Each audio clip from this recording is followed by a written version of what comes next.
A title appears, Why We Do What We Do. A logo, NSVRC, National Sexual Violence Resource Center. A graphic appears, Jim Markey, Retired Detective Sergeant, City of Phoenix, Arizona. Why this work is important to me. First of all, I've devoted 20 years of my life doing it. It's interesting because it's almost one of those types of discipline or jobs or whatever you want to call it that really gets into your blood. And for me, once it got in my blood in 1998, I just knew this was a place I needed to be.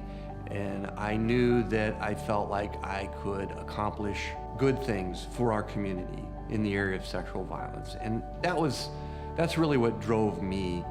I learned so much as being part of the multidisciplinary team from my advocates, from my prosecutors, from my SANE nurses, from my crime lab. They taught me so many things. I could not have had the depth of knowledge and the skill set that I eventually possessed without them giving me this information. Barwako Aiden, Assistant Director, NISA African Family Services, Iowa. Doing this work is very important to me. It's something I have been doing since I was 18 years old, that I was not in this country, because I came from a background of survivors, immigrant, refugees, people who move from one place to another, that never call a place a home since I grew up. So this work it happens to a lot of people that I love that have been abused sexually or domestically.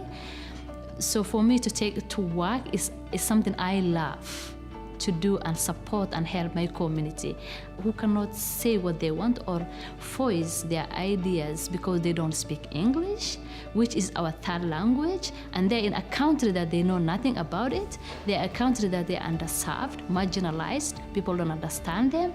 I want to be a voice for those people, and this is what I love, just to improve the livelihood of people like me, who look like me. Kim Day, RN, SANE A, SANE P, Forensic Nursing Director, International Association of Forensic Nurses, Maryland. I think that the work of sexual assault nurse examiners, and myself in particular, is really important. When I talked before, I think I talked a little bit about how less than around 40%, like the numbers are like 16 to 40% of patients that are sexually assaulted seek health care after the assault, when 100% of them can have long-term health consequences in their life for the rest of their lives from this assault.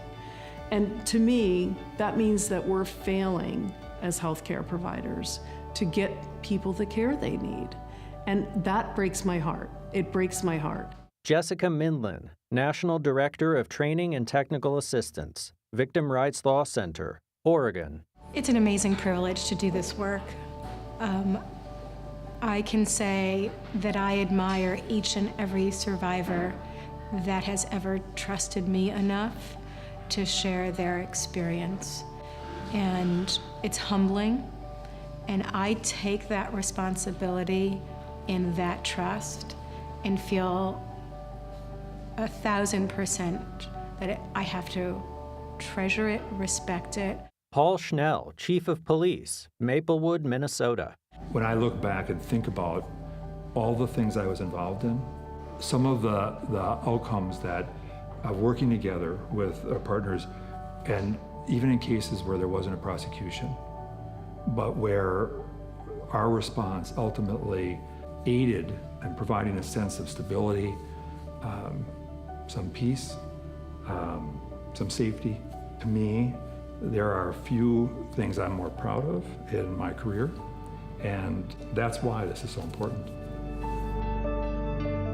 A quote appears, I came from a background of survivors. Barwako Aiden.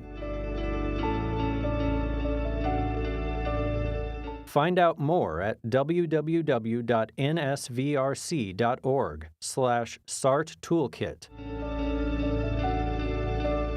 Special thanks to Jim Markey, Barwako Aiden, Kim Day, Jessica Mindlin, and Paul Schnell.